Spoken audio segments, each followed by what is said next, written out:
Coach, what's Peyton Lewis been able to do here the last couple of weeks to be able to get on the field and get some early minutes in some pretty close games? He's done a really good job in his preparation in terms of going out attacking practice. We got competition every day in practice, and he's done a really good job of maximizing his reps that he's gotten in practice.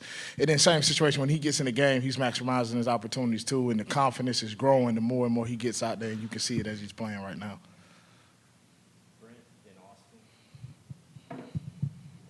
Two questions. One, how impressed are you just overall with Dylan's just mental and physical toughness?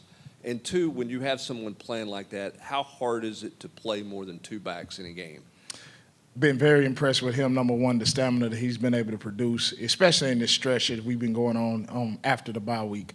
The mental part of it, you see that in the classroom. The physical part of it, that's why he attacked the weight room the way that he did this summer in terms of building his body up. And you see the durability now in terms of being up there, be able to take multiple carries in the series and in the game. The thing about it too is, once he gets hot, it's kind of hard to pull him off. You know what I'm saying? But at the same time, understanding that he has to take some, series off and that type deal to keep his legs fresh so we ain't sitting up here wearing him out. So he's had 3 straight games where he's had a fumble, which I know you can tell it's just eating at him. I mean, Yep. 2 hands on the football the other day and just kind of Yep. had a perfect hit and knocked out. How do you coach that from a standpoint of trying to keep him confident and not let him get down, because we know he doesn't want to do that. Yep. The number one deal is understanding when you've drained it enough. A lot of times you go back through and you look at the tape, like a lot of those is he's fighting for those extra yards. He still keep trying to churn, and guys are sitting in their club and trying to pull the ball out. So understanding, when you drained it out enough, it's time to go down so that they can't get those shots on the ball. And it comes down to our ball mechanics too, like we practice every day. Just make sure when we're in the power arm bar of football, do a really good job having your pads over and continue to keep protecting it. Coach, you've talked about Peyton's growth these past few weeks, and you've seen him, play more and more. How much do you talk to him about going on the road now in this kind of environment, especially as it relates to pass pro? Yeah, the number one deal is the focus portion of it. Doing your job, not letting the crowd affect you. Understand that I got to be locked in on what my assignment is on this play. Understanding what the physicality, especially in this league, is going to be like on the road in terms of how I got to go in there and attack, how I got to go in there and fit. And those are things that he's done a good job of up until this point. But just understanding, don't let that become bigger than what it is. Just concentrate on doing your job, and then you'll be okay. After the game on Saturday, Squirrel White described Sampson as a soldier. Just when you have a guy on the field like that, that's kind of motivating everyone else. How important is that to hold together an offense, especially in the second half without Nico on Saturday? I think it's huge.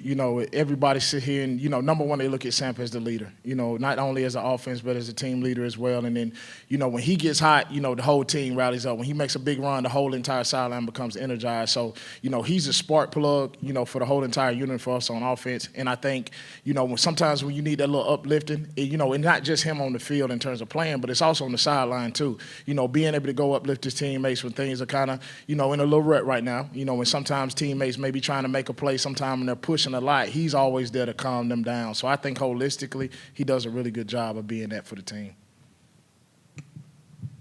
Where's Cam Seldon in terms of development, and kind of what do you envision his role here down the stretch? I think with him, he's growing every day. I think that's the number one deal. He had his setbacks earlier, you know what I'm saying, and kind of in the season. But I think with him, his development is good. And you see him getting comfortable again. You see him getting in the games right now. When he's getting comfortable, he's maximizing his reps that he's getting right now. We're going to need everybody in that room, as the season continues to progress and kind of roll along. So the number one deal is continue to keep attacking this deal one day at a time, and then seeing how your role progresses throughout the games. Hey, Coach, coming in, I heard the crowd noise there at practice. Talk about the mindset going into an environment like that, especially from an offensive standpoint. I think number one is the focus portion of it. Making sure that you're being able to get locked in, attention to detail, making sure I'm focusing on doing my job.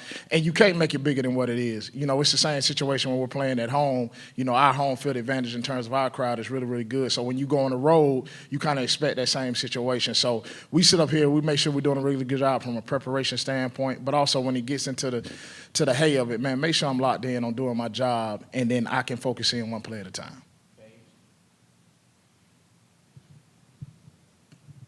You mentioned Sampson being able to, I guess, kind of sense when he's gotten the most yards that he could out of that play. Do you think maybe he's continuing to fight for more yards because of how he's evolved in that area of the game, being able to break through that first point? I do. I think it's a habit portion now, that we always talk about as a program going pad +2. And I think he's doing a really good job of finishing off his run. So a lot of times when that's already ingrained in you, it's kind of hard to understand in this certain situation, I've drained it out enough. Let me go ahead and get down so that I don't put the ball in jeopardy.